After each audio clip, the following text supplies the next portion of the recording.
Hi, I'm Nick Vitzi, Supervisor for Bradley's Technical Service team. Soap dispensers can be a frequent source of headaches for janitorial and maintenance staff, but with the right preparation and a little bit of preventive maintenance, they don't need to be. We'll go through the steps that you need to follow in order to ensure a long life of trouble-free operation from these dispensers. We'll be focusing mostly on parts from the Verge soap systems and wash bars, but the information here is broadly applicable to any soap dispenser. One of the most important things is to get off on the right foot by selecting the right kind of soap. Many dispensers, including the Wash Bar and the Verge soap dispenser products, do offer both liquid or foam soap versions, but they do have physically different hardware. You don't want to put liquid soap into a foam dispenser or foam soap into a liquid dispenser. Review your order information to determine what type of dispenser your product was shipped with. If you don't know what the order was, you can check for labels on the products or look at parts and service guides, because many components are visually distinct from each other and you may be able to tell what you are working with. Once you know if you are working with a liquid or a foam soap, it's important to check a few other features, including the pH value of that soap. For all soaps, Bradley recommends a value between 6.5 and 8.0. The pH value of a soap can be found on the SDS, or safety data sheets for a soap. For liquid soap, it's also very important to check the viscosity of the soap. Many soaps are too thick to pump correctly. A viscosity in the appropriate range will avoid clogs and avoid wear and tear on the equipment and provide a longer, trouble-free life. The viscosity information can also be found on the safety data sheets. However, manufacturers are not necessarily required to provide this information, so it may not be there.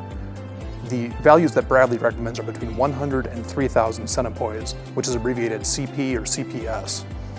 Other units may be referenced, in which case you'll have to convert between them. For general maintenance on your soap systems, there are a few basic steps to go through. The most important one is periodically draining the soap and flushing the system out using hot but not scalding water. For systems with removable tanks, disconnect all wiring and tubing from the system. On this Verge soap dispenser, the pump can be unscrewed from the tank, leaving it connected to the spout.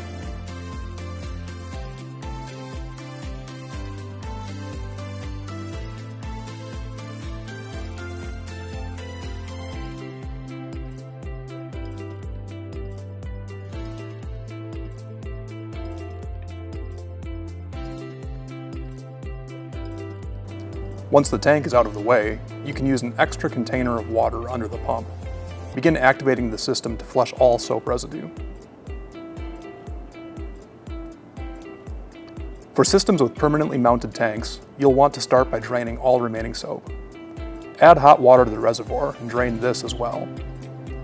Do this a few times until the soap is gone.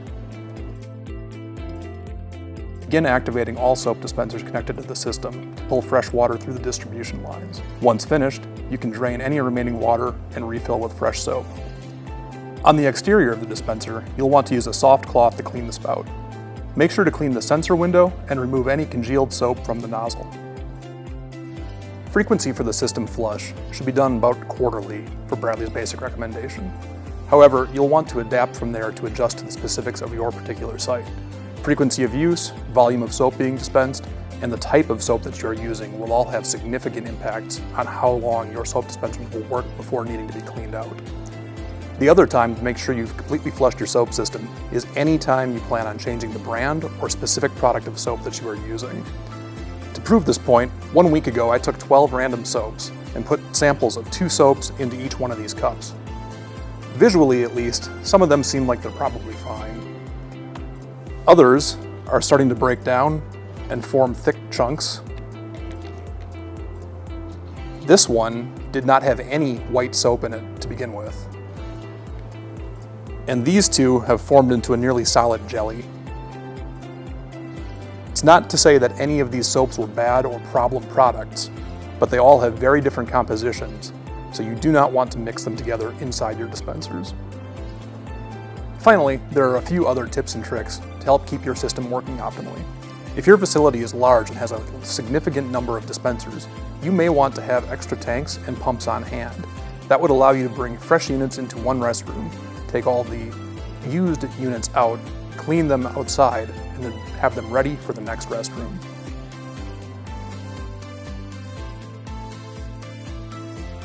You can also check over the installation of your systems. Make sure there are no kinks in any of the soap tubing. For distribution systems, you also want to keep all tubing as level as possible. High and low points in the tubing can prevent soap from reaching your dispensers.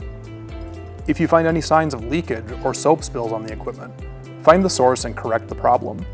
Soap can be corrosive, especially to electronics. For this reason, it's a good idea to arrange all cables so that they form drip loops and do not draw any soap that does leak back into sensitive components. This is video showing correction of the soap tubing.